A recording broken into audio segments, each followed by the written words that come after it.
نحمده ونصلي على رسوله الكريم اما بعد۔ آدمی اپنے آپ کو دیندار بنانے کے سلسلے میں بعض اوقات جذبہ پیدا ہوتا ہے کہ وہ دین پر عمل کریں اور نیک بنیں گے، جو چیزیں بے دینی کی ہیں، بد دینی کی ہیں، اپنے آپ کو بچائیں گے۔ اس طریقے کے خیالات مومن کو آتے رہتے ہیں۔ ایمان کی کچھ بھی اگر رمق باقی ہے تو اس طریقے کے خیالات آئیں گے اور آنا بھی چاہیے، لیکن اسی کے ساتھ پھر یہ بھی ہوتا ہے کہ بھائی ہم اکیلے پڑ جائیں گے، سارا ماحول تو ایسے ہی ہے، پھر کوئی ساتھ نہیں دے گا کہ کب تک چلیں گے ہم، پر جہاں یہ بات آئی بہت سے بیچارے ہیں ان کا پکا ارادہ ہوتا ہے کہ اب سب چھوڑ چھاڑ کر کے بس شریعت و سنت والی زندگی گزاریں گے۔ پھر ایک دم ہوتا ہے ارے گھر کا ماحول تو ایسے ہی ہمارا ہے، ہمارے خاندان والے تو سب ایسے ہیں، تو پھر گاڑی کھسکے گی کیسے گی؟ پھر سوچ کر کے آدمی پھر اسی میں چلا جاتا ہے۔ بات یہ ہے کہ اس طریقے کی جو بات ذہن میں ہمارے آتی ہے، یہ دین کے جو دو دشمن ہمارے ساتھ لگے ہوئے ہیں، اصل میں یہ رکاوٹ پیدا کرتا ہے، شیطان اور نفس۔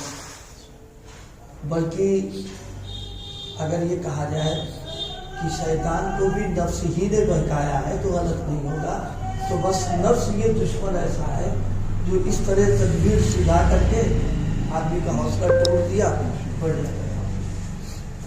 اور نتیجہ کیا نکلتا ہے؟ ایک اچھا جذبہ چاہیے پیدا ہوا اور پھر یہاں جو نہیں رہتے۔ تو بھائی بات یہ ہے، دین پر چلنے کے تعلق سے جہاں تک بات ہے، آدمی اکیلا نہیں ہے۔ جس دن یہ ہم فیصلہ کر لیں، قدم اٹھا لیں کہ بس اب ہم کو اللہ سے جڑنا ہے، اللہ کے قریب ہونا ہے اور اس کی مرضیات پر چلنا ہے، اسی دن اللہ کا فضل اس کے ساتھ شامل حال ہو جاتا ہے۔ اور اب وہ اکیلا محسوس نہ کرے۔ ظاہر ہے بادشاہ جس کے ساتھ ہو وہ اکیلا کہاں ہے، وہ تو پوری حکومت اور پورا مملکت اس کے ساتھ ہے۔ تو اللہ کسی کے ساتھ اگر ہو جائے تو ایسی بات ہے، اکیلا پن اگر محسوس کر رہا، اس کے گویا کم ہمتی کی بات ہے۔ اس کو اپنا حوصلہ بلند رکھنا چاہیے کہ اب تک تو تھے ہم، لیکن اب تو اللہ ہمارے ساتھ آ گیا، اور اللہ کی مائیت، اللہ کی توجہ، عنایت جس کے ساتھ شامل حال ہو جائے وہ سب کچھ ہے، اور کوئی مسئلہ اس کے ساتھ میں نہیں رہ گیا۔ دیکھیے سمجھنے کے لیے حضرت حکیم صاحب اختر صاحب جہاں کی قبر کو دور سے بھرے ایک بڑی پیاری مثال دی ہے۔ فرمائے دیکھو پورے عالم میں سورج ایک ہے اور اکیلا ہے، لیکن اس کو کبھی احساس نہیں ہوتا کہ میں تنہا ہوں، میرا کوئی ساتھ نہیں دے رہا، میں اکیلا ہوں۔ نہیں، وہ سورج ہے اور وہ اتنی تابانی کے ساتھ نکلتا ہے کہ سارے ستارے ایک دم چھپ جاتے ہیں، کبھی اسے خیال نہیں ہوتا ہے کہ میرا کوئی ساتھ نہیں دے رہا۔ فرمایا ٹوٹ کر ستاروں کی اکثریت میں تبدیل ہو جائے، بلکہ سورج جگمگاتا ہوا اپنا تابناک چہرہ لیے ہوئے اکیلا نکلتا ہے تو ستاروں کو ٹھینگا دکھا دیتا ہے، جاؤ بھاگ جاؤ یہاں سے، اب تمہاری کوئی ضرورت نہیں ہے، سارے ستارے روپوش ہو جاتے ہیں۔ یہ ایک سبق کی چیز ہے، لیکن سورج میں یہ جو حوصلہ اور ہمت ہے وہ اپنا کام کرنے کی وجہ سے، ہم اپنا کام چھوڑے ہوئے ہیں، اس لیے ہم تنہائی محسوس کر رہے ہیں، اکیلا پن محسوس کر رہے ہیں کہ کوئی ہمارا ساتھ دینے والا نہیں۔ ہم جب پورے دین اور ایمان کی جو کسوٹی اس پر ہم پورے طور پر آ جائیں گے تو انشاءاللہ کوئی مسئلہ پھر نہیں آئے گا۔ جو لوگ اللہ کے دین پر قائم رہتے ہیں ان کی پارٹی بہت بڑی ہے. یہ مت سمجھو کہ ملاحوں کی پارٹی تھوڑی ہے. ایک شخص اللہ والا بنتا ہے، تمام انبیاء علیہ السلام اس کے ساتھ ہیں، تمام صحابہ اس کے ساتھ ہیں، بے شمار فرشتے اس کے ساتھ ہیں، سارے زمین کے اولیاء اللہ اس کے ساتھ ہیں، اللہ اس کے ساتھ ہے. اب کس کا ساتھ چاہتے ہیں؟ کیوں احساس کمتری میں مبتلا ہو گئے ہو؟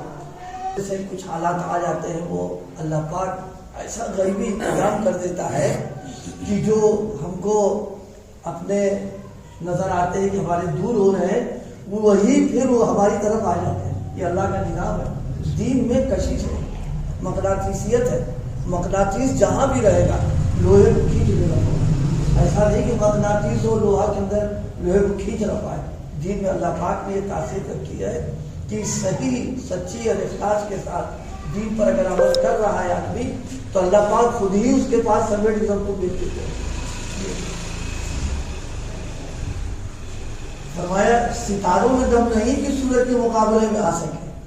اب اس شعر کو سمجھیے، ہم کو مٹا سکے کہ زمانے میں دم نہیں، ہم سے زمانہ خود ہے، زمانے سے ہم نہیں.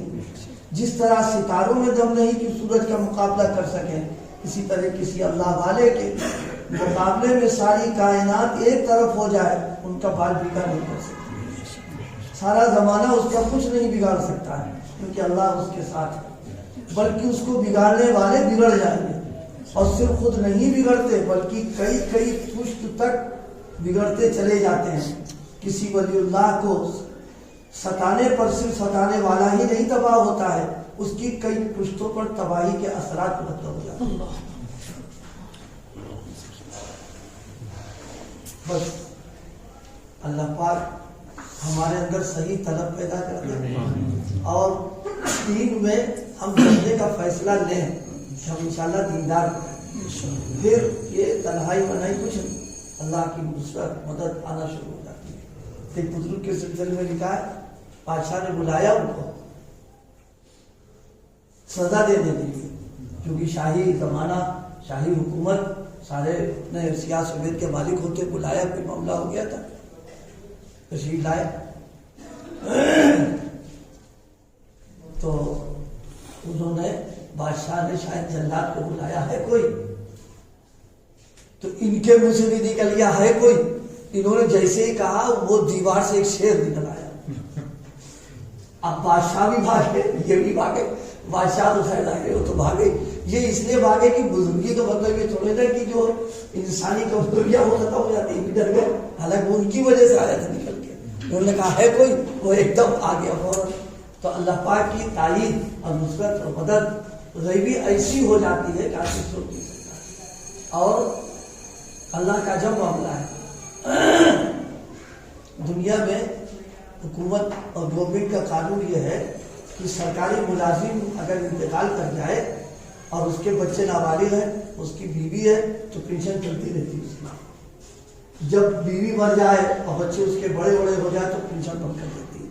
اللہ پاک کا بڑا عجیب معاملہ ہے، اتنا بڑا قریب ہے کہ کوئی اگر ایک شخص بھی اللہ کو ولی اللہ ہو گیا، صاحب نسبت ہو گیا، تو پھر پینشن چل جاتی ہے اس کی، اور 7 پشتوں تک تقریباً رہتی ہے سلسلہ اس کا، بشرطے کہ اولادیں نالائکی نہ کریں. یعنی کوئی ایسا کام نہ کریں کہ جس کی وجہ سے اللہ کا غضب، اللہ کی پکڑ، اس کا عذاب آ جائے. ورنہ نسلوں میں وہ سلسلہ رہتا ہے اس کا، انہی رحمتوں کا، برکتوں کا چلتا رہتا ہے اس کو. بس شرط یہی ہے کہ کھلم کھلا فاسقانہ زندگی نہ گزارے، سنبھال کے اپنے آپ کو رکھے.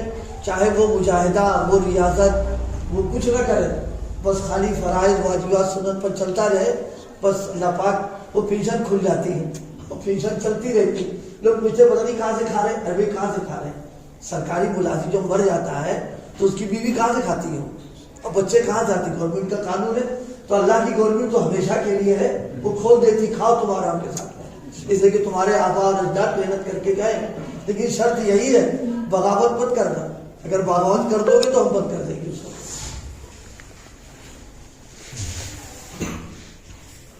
بس کل کے بعد میں کر چکا اللہ پاک عمل کرنے کی. بس آج جو بات ابھی کی ہے نفسانی حملہ ہے اندر سے جو آدمی کو آگے بڑھنے نہیں دیتا. دیکھیے دنیا کا معاملہ آ جائے تو اندر سے ہوتا ہے ہاں یہ کر لو وہ کر لو. اس وقت نہیں محسوس ہوتا اکیلے رہو گے تم اور کوئی جو ہے تنہا رہو گے, کوئی تمہارا ساتھ نہیں دے گا, طبیعت ہی نکل دیتا. اور دین کے معاملے میں جہاں اس نے قدم اٹھایا اندر اکیلے سارا گھر تو تمہارا اس پر لگا ہوا اور سارے خاندان والے ایسے محلے والے تو سب ویسے ہی, تم اکیلے کیا کر لو گے, معلوم ہے ٹوٹ گئی اس میں. تو یہ چاہتا ہی نہیں اندر کا نفس جو ہے کہ آدمی آگے بڑھ پائے. بس اس وقت میں اللہ سے رجوع ہو جائے, اللہ سے رونے لگے, مانگنے لگے کہ اللہ ہمارے بس کا جتنا تھا وہ تو میں نے طے کر لیا ہے, لیکن اب آپ بس اپنی نصرت و مدد میرے ساتھ شامل حال کر دے, میرا کام ہو جائے گا اس میں. اللہ پاک